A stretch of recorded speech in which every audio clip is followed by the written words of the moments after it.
Hello, today I'm looking at the Cula-Assapura Sutta, which is Majjhima Nikaya number 40, and Cula-Assapura is translated as the shorter discourse at Assapura, and the location is Assapura, and the folk involved are the Buddha and his followers. And it starts off with Buddha saying, "Recluses, this is what you claim to be. Since that is what you are called, and that you claim to be, you should train thus. Practice the way proper to a recluse, so that our designations may be true, our claims are genuine. The alms given, be it robes, food, a resting place, or medicines, shall bring great benefit to the giver. Our going forth into homelessness shall therefore not be in vain, but fruitful and fertile."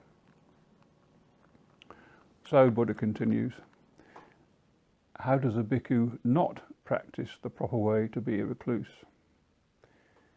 A bhikkhu who is covetous and has not abandoned covetousness. A bhikkhu has a mind of ill will and not abandoned ill will. A bhikkhu who is angry and not abandoned anger. A bhikkhu who is resentful and not abandoned resentment. A bhikkhu who is contemptuous and not abandoned contempt. A bhikkhu who is insolent and not abandoned insolence.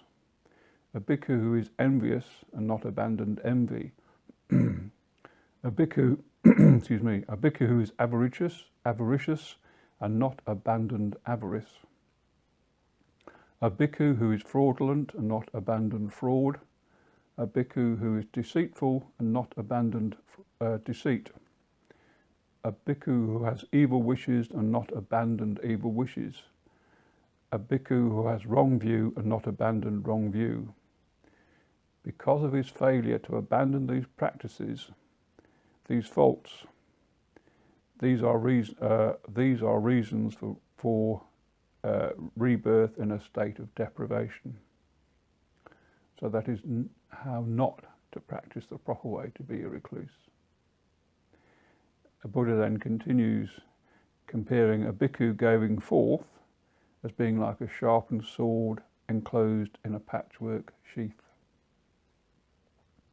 Buddha states that a recluse's status does not come about merely from wearing a patchwork garment, nor through being naked, nor from being caked in dust and dirt, nor from ritualistic bathing, nor from dwelling among tree roots, nor from dwelling in the open air, nor from practicing continuous standing, nor from taking food at specified intervals, nor from reciting incantations, nor from having matted hair. So each of these short descriptions would seem to describe some form of asceticism current at the time of Buddha. That is describing the outward appearance of a recluse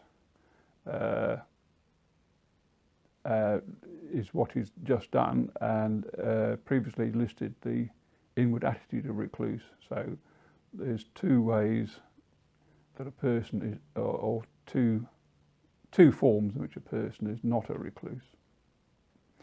Buddha then goes on to explain that just adopting this outward appearance of a recluse, a patchwork cloak wearer, does not make the person a recluse. So he continues, how does a bhikkhu practice the way proper to the recluse? When any bhikkhu who was covetous has abandoned covetousness. When any bhikkhu who has a mind of ill will abandons ill will. When any bhikkhu who was angry and has abandoned anger, resentful and has abandoned resentment, contemptuous and abandoned contempt, insolent and abandoned insolence, envious and abandoned envy, avaricious and abandoned avarice, fraudulent and abandoned fraud, deceitful and abandoned deceit, had evil wishes and abandoned evil wishes, had wrong view and abandoned wrong view. Then this bhikkhu practices the way proper to a recluse, Buddha concludes. And when this bhikkhu has seen himself purified thus of these evil and wholesome states, he sees himself liberated from them.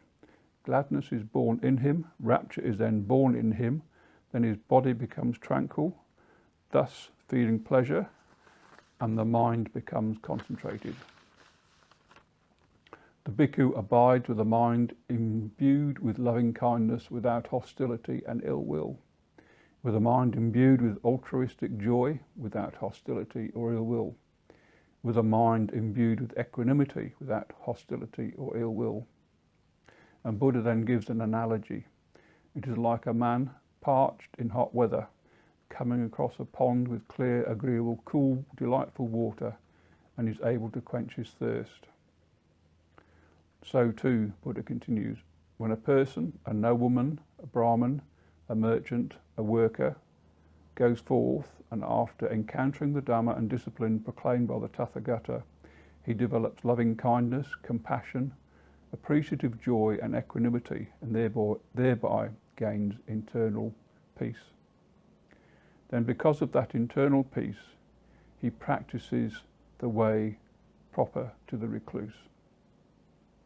If anyone, a noble, a Brahmin, a merchant, a worker, takes up the homeless life, and by realizing for himself from direct knowledge here and now, he enters upon and abides in the deliverance of mind and deliverance by wisdom, taintless with the destruction of the taints, then he is a recluse.